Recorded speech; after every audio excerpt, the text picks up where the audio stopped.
విశాఖ నగరపాలక సంస్థ రాజకీయం అమరావతికి చేరింది. వైసీపీకి చెందిన 9 మంది కార్పొరేటర్లు టీడీపీలో చేరేందుకు రాజధాని పయనమయ్యారు. ఇప్పటికే 12 మంది వైసీపీ కార్పొరేటర్లు కూటమి చెంతకు చేరగా మరికొందరు తాజాగా జైకొట్టనున్నారు. దీంతో తిరుగులేని ఆధిపత్యాన్ని కూటమి దక్కించుకోనుంది. అమరావతి బయలుదేరిన కార్పొరేటర్లలో చల్లా రజని, గేదెల లావణ్య, కిల్ల సునీత, భూపతిరాజు సుజాత, ముర్రు వాణితో పాటు మరో 4 కార్పొరేటర్లు ఉన్నట్లుగా తెలిసింది.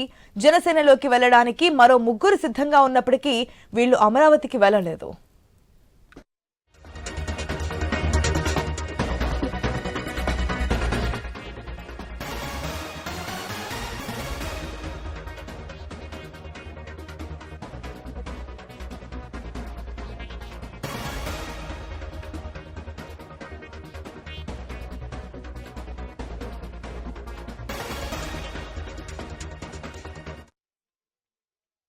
తొంభై 98 కార్పొరేటర్ స్థానాలున్న విశాఖలో ప్రస్తుతం 97 మంది కార్పొరేటర్లున్నారు.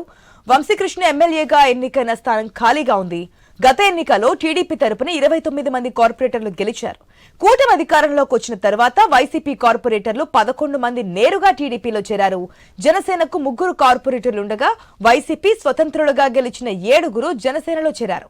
బీజేపీ తరపున 1 కార్పొరేటర్ గెలుపొందగా ఇటీవల వైసీపీ నుంచి మరొకరు చేరారు. దీంతో కూటమి బలం 52కు చేరింది. మరో 9 మంది కార్పొరేటర్లు టీడీపీలో చేరడానికి సిద్ధమయ్యారు.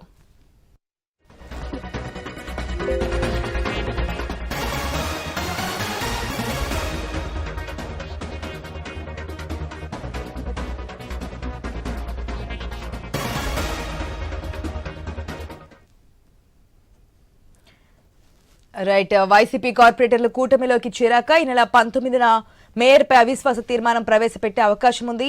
కూటమి బలం వివరాలతో GVMC in-charge commissioner collector Harendra Prasad ను కలిసి లేఖ సమర్పించనున్నారు. ఇప్పటికే మేయర్పై అవిశ్వాసం పెట్టడానికి కార్పొరేటర్ల నుంచి సంతకాలు సేకరించిన తెలుగుదేశం పార్టీ ఫ్లోర్ లీడర్ పీల శ్రీనివాసరావు తమ బలం ఇంకా పెంచుకునే దిశగా అడుగులు వేస్తున్నారు. జీవీఎంసీ మేయర్ పీఠాన్ని దక్కించుకోవడానికి కార్పొరేటర్లను సిద్ధం చేయాలన్న బాధ్యతలను నగర ఎమ్మెల్యేలకు టీడీపీ అధిష్టానం అప్పగించడంతో వారు కూడా వ్యూహాత్మకంగా చర్చలైతే జరుపుతున్నారు.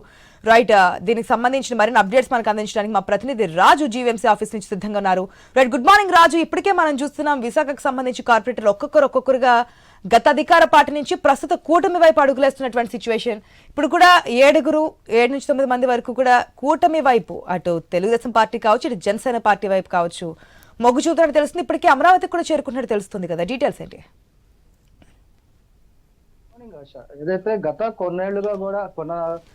నెలలుగా కూడా విశాఖపట్నంలో జీవీఎంసీ మేయర్ పీఠ మీద కన్నేసినటువంటి కూటమి నేతలు ఇప్పుడు ఆ కళనైతే నెరవేర్చుకోబోతున్నారు.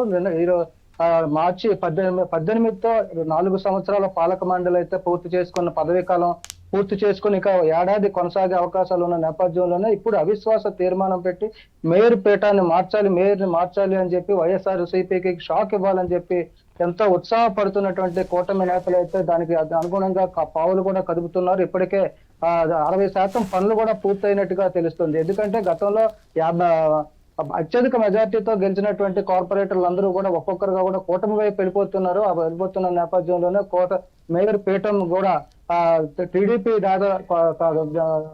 అధికారం చలాయించేందుకు, అధికారాన్ని చేజిక్కించుకునేందుకు చేస్తున్న ప్రయత్నాలు తీవ్ర స్థాయికి చేరుకున్నాయి. చివరి దశకు కూడా చేరుకున్నాయని చెప్పుకోవచ్చు. రేపు ఎల్లుండిలోనే అవిశ్వాస తీర్మానం పెట్టేందుకు కావాల్సినటువంటి చర్యలన్నీ కూడా తీసుకుంటున్న నేపథ్యంలో ఇప్పుడు ఒకసారి పార్టీ బలాబలాలు ఒకసారి మనం చూసుకుంటే గత కూటమి ప్రభుత్వం వచ్చిన తర్వాత జీవీఎంసీలో ఉన్నటువంటి టీడీపీ బలం కాస్త ఇప్పుడైతే 48కి చేరింది. వైఎస్ఆర్సీపీ నుంచి దాదాపు 11 మంది కార్పొరేటర్లు అయితే టీడీపీ జనసేనలోనికి చేరడంతో వీళ్ళ బలం 48కి చేరింది. అయితే ఇప్పుడు అవిశ్వాస తీర్మానం పెట్టాలంటే 64 మంది సభ్యుల సంతకాలు అవసరం అవుతున్నాయి.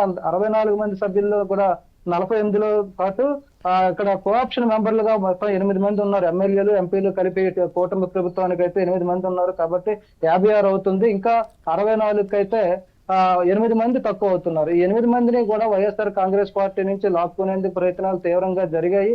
దీనికి సంబంధించి కూడా ఇప్పటికే 9 మంది కార్పొరేటర్లు అయితే అమరావతి బయలుదేరారు. అందులో 3 వెనక్కి తగ్గారని కూడా తెలుస్తుంది. మిగతా 6 కూడా అమరావతికి చేరుకున్నట్టు తెలుస్తుంది. వాళ్ళు మరొక కొంతసేపట్లో టీడీపీ తీర్థం కూడా తీసుకునే అవకాశాలు ఉన్నాయి. అయితే వెనక్కి తగ్గినటువంటి ఈ 3 కూడా జనసేన వైపు చూస్తున్నట్టుగా తెలుస్తుంది. వాళ్ళు ఒక నిర్ణయానికి రావడం కొంత టైం పట్టే అవకాశం ఉన్న నేపథ్యంలో వాళ్ళు కూడా పక్కాగా కూటమికి మద్దతు ఇచ్చే అవకాశాలే ఉన్న నేపథ్యంలో ఖచ్చితంగా అవిశ్వాస తీర్మానంలో కూటమి ప్రభుత్వం విజయం సాధించే అవకాశాలు ఉన్నాయని చెప్పి ఒక పూర్తి స్థాయి రాజు అవిశ్వాసం దిశగా అడుగులైతే వేస్తున్నారు. ఎందుకంటే కూటమికి బలం పెరుగుతుంది, కార్పొరేటర్లు జాయిన్ అవుతున్నారు, తద్వారా మేయర్ పీఠాన్ని కైవసం చేసుకొని ముందుకెళ్తున్నారు. కానీ మేయర్ పీఠం దక్కించుకోవడానికి చాలా మంది సీనియర్స్ కూడా పోటీ పడుతున్నట్టు తెలుస్తోంది. ప్రధానంగా ఎవరుండే అవకాశం ఉందనుకోవచ్చు?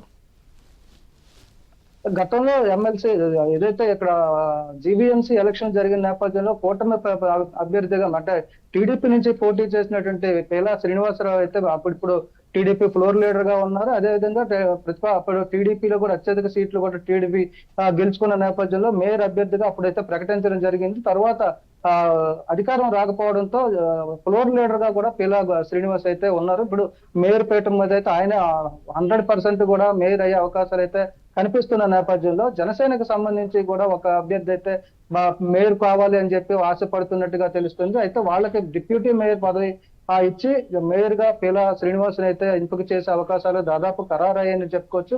ఇక డిప్యూటీ మేయర్ గా అయితే జనసేనకు అవకాశం ఇచ్చే అవకాశం కనిపిస్తున్న నేపథ్యంలో దానికి తగ్గట్టుగానే టీడీపీ నేతలు కూడా పూర్తి స్థాయిలో ఎమ్మెల్యేలకు అందరికీ కూడా అధిష్టానం బాధ్యత అప్పచెప్పింది.